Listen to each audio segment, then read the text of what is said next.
hello friends ma'am की दमकता हल्लगा अनौब video अमा पूरगा लाक्सरी ngasi video सिदा आगी मणिपुर की सिना पुन्नमक्की दमकता यामना कानागदब यामना इंपोर्टेंट ओइगदब वीडियो ओइगनी अइना ताक्स जगदरवा अमसु खांगन जगदरसि अदुदि कइनो हाय मतम दिखोय मणिपुर गवर्नमेंट की ई डिस्ट्रिक्ट मणिपुर हाइना वेबसाइट अम लैरिसि आई हैफेतन क्रोम दा संगगा मैम दा शेयर तौजगे एंग हंजगे अदुमा इंटरफेस तो एंगबियोबा सिगी अकाउंट करमने सेमगना हैबदि मतंगदने अइना ngasi की वीडियो पूरगा लाक्सरिसि आई हानादगी ऑलरेडी अकाउंट सेमगा लैजै मैम अदिखोय की सिनाव कनागुंबा खंगनिंगबा सेमनिंगबा सिंगदो सिगी ई डिस्ट्रिक्ट मणिपुर हाइने उबिरिसि मैम स्क्रीन सिदा कमने सेमगुदो हैफेतन मैम दा ताक्सगेबा अदुगिदमक्ता हैफेतन ngasi सिंखलागा सिगी होम की उरिसि मैम असिदा आई नम्मगे अदुगा अनौब अकाउंट सेमनाइदमक्ता चंगसि मैम इखोय पुन्ना अदु सुमना हैफेतन सिंखतपिरो आई जूम तौगे मैम दे एंगो हैफेतन अदु हैफेतन ngasi आई डेस्कटॉप साइड से ऑफ तौखिगे तौखरे मैम अदु सिदा आई जूम तौर हैफेतन सुमन सिंखतलगा मखा सिदे मैम उबि फंगने एंगो हैफेतन जूम तौगे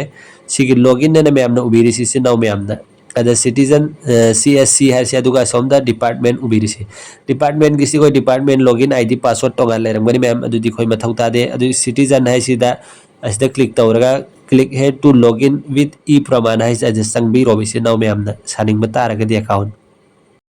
अदु से संग मतुंग माय इंटरफेस से मैम एंगमिन से बंगाई को बको से थोगे एबको मेरी पहचान सिंगल साइन ऑन सर्विस है सिदी कोने अकाउंट में सेम बगी काना बसी कोई सर्विस मैम एक्सेस तौब यागने बसी अकाउंट अमसिना मैम इखोगी मणिपुर गवर्नमेंट की थबुक थरा लैबसिंग इखोगी सागे कानबे SC STC OBC सुम क्या इखोय सिदगी अदुम सेम साबि याय हाइरिबे मैम अदो आई सेम साजत्री आई ngasi की वीडियो सिदा इन मैम दा शेयर तौजदरसि इखोय अकाउंट सेम भक्तनी ngasi की वीडियो सिदा अदु मथंग तारकपदा कइगुम दरकार लेरकपा तारगदि इखोय सेम साबदो येंगसि मैम अदुसु मतम लाक्सनी अदुगा सिगी वीडियो सिदा इन मैम दा खंगजगदो सुमनतंगी अकाउंट करमने सेमगने हैबदनि कनागुम इसिना और मसु हंगकपनि मतुंगिना अदुइदमक्ति सिदा इना ओहनबिरिसि इखोयगी यूजर नेम मोबाइल अदर सिपुन्नमक्सि हौजिक मथौ तादेबा अइना हौजिक जूम तौरग हल्लग एंगहंजगे मैम दे एंगबियो मुन्ना सिगी साइन इन हाइरिसि मैम अइना ओहलिसि मैम असिगी मखादा न्यू यूजर हाइसि साइन अप फॉर मेरी पहचान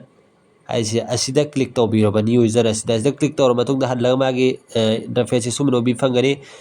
अदु सिदा इखोयना सि मोबाइल नंबर अदु इखोयगी मिंग पासवर्ड सिदा नोइना इखोय डेट ऑफ बर्थ मेनु मथौ तागने अदुइदमक्ता अहानबदि सिगी sign up for e Pramaan हाइसि असिदा इखोयगी मोबाइल नंबर मखादा उबिरिसि असिदा इखोयगी मोबाइल नंबर इखोयना हंगनिंगबा मोबाइल नंबर दो असिदा नंबीरो इखोय अकाउंट सेमनिंगबा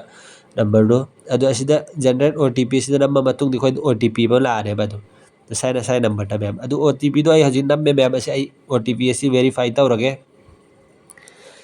वेरीफाई तब कम्प्लीट होरेको मैम अदु मतुंग असिदा इखोयगी निकनेम समना तेंतकपा BM ओइगे नखोय थानिंगबा आई BM थारगे अदु असिदा यूजर नेम दो आइगी सागे अमा थारगे मैम ना दुम एंगबियो एनी अमा थाबियो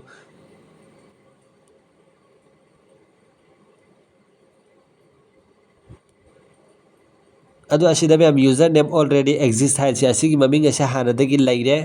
ई डिस्ट्रिक्ट मणिपुर असिदा अदु कइगुम नखोय असुमेन थादोरकपा तारगदि नखोयगी नमिंग दु मतुंगी नंबर खरा हापियोबा अइना हजि हापेंग हलमिदो आई हल्लगस मैम देंग हंजगे अदु ओरगदि नखोयगी असि प्रॉब्लम असि सॉल्व ओइखरनेबा मसाना असिदा 854 अइना हापिसि असिदा असिगी यूजर नेम अवेलेबल है एको हाना लेरमदेको हानादे ऑलरेडी लेना थादोर अमने अदु असिदा पासवर्ड से करमै सेम गने हैबदा एफेतक स्क्रीन दसु मैम दा साइट तो हंजगे यामना मरु ओइसिदा पासवर्ड से करमै थमगने हैबदु मैम पासवर्ड से यामना इंपोर्टेंट ओएबा कइगुम सिदा मिस्टेक ओरगदि ओइ पासवर्ड तो बेरा कारनी सेम यारोइबे मैम अदुने आई मैम दा हाइजरिसि आई स्क्रीन दा साइट दा अइना उहल्लिसिगी सुम्बा मोंग दा सेबियो मैम दा हैफेतक येंगो अदुदि आई सु पासवर्ड से नमखिगे मैम मैम मथक मखा अनीमक सेम पासवर्ड इखोय नमगदबी मथकता अमा मखादा अमा तोंगा नंब यादे मथकता नम्मिबा सब मानने इखोय मखादसु रिपीट तौबिगदमी कंफर्म पासवर्ड असि मैम कंफर्म पासवर्ड है अदुदि इखोय हल्लगा मथकता नमखिबदो अदु हल्लगा रिपीट तौबिगदमी सेम टू अदु मेन तौरा मतुंगदा मैम मैं हजि पासवर्ड नंबर लोरेको दिस जेंडर अस संग मतुंग होय मेल फीमेल दु चूज तौबिरो बाय फीमेल गी मिंग हांग बाय फीमेल थमगे अदु असि डेट तु होयगी नुमित तो अदुगा असि था दुना करम बनो सिदा मेंशन बिरो अदुगा सही दुना करम बनो नोय पोकपगी नुमित था पुन मसिदा दुम नोय खंगनर मनि सिदा दुम सि मतुंग इन दुम मेन बिरो मैम सि मेल मतुंग द मैम असिदा एफेतंग हंजगे मैम ने एफेतंग आइबियो असिदा पर्सनल मेसेज नाम उबिरिसि असिदा इखोयगी डिस्प्ले सि इखोन ऑन तौ मतम द करी थो अनिंग हाइबदुने बाय फेतंग करी उहनिंग हाइबदु अदुदा असिदा इसिना पुन मन सना साइ नमिंग था किबदो दुम थंबिरो सुमना अदुगा असिदा सिंखला मतुंग दा 7 1 उबिरिसि असि 7 1 असि asida kaino moina hangningisi kaino hai matamda 7 dagi 1 lawthokhradi mayam kyano isini moina hangningisi 7 dagi 1 lawthokhradi taruk ni mayam 6 asi namba matungda asida box ama ubirisi mayam asida tick tawbiro ba adu mayam asi namba loira kan asida sign up tawbiro adu sign up tawro matungda khoi process si mayam loirne processing request ta changkhre khoi id password hojik semba yarane yarabgumbani loirabgumbani mayam hefetang mayam de hajage zoom tawraga e district manipur gi official website to hojik khoi asida change adu khoi application do hoje ubi phangane mayam engosida mayam ayeng hanjage zoom tawraga mayam de engbiyo munna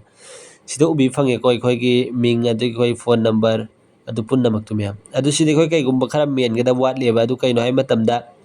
sida application khoi address si asida ina vik nammi si mayam asida na khoi gi lairiba laikai khulak tu gi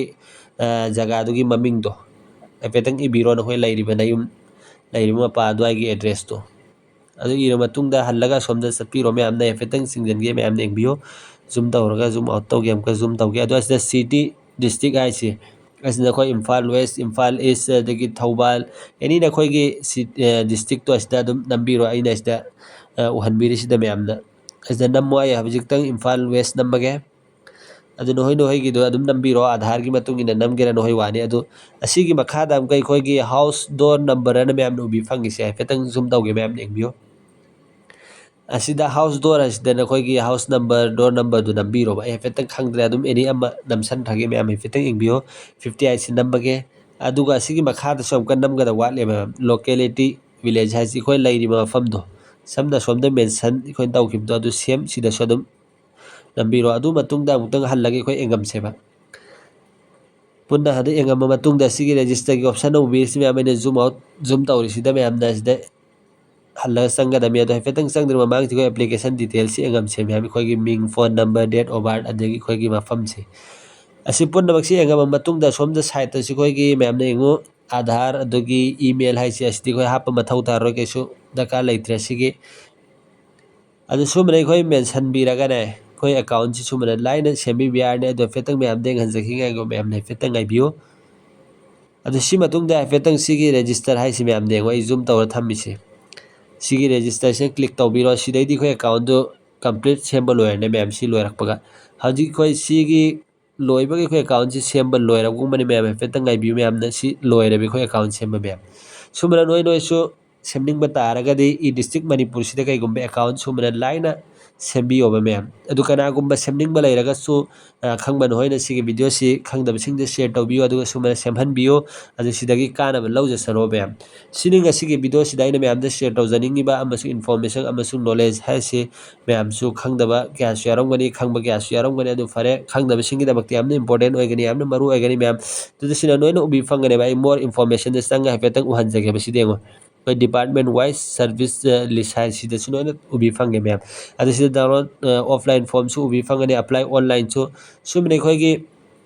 e district manipur sida gi khoi kana ba lobi ubi sina mem na efetang home asida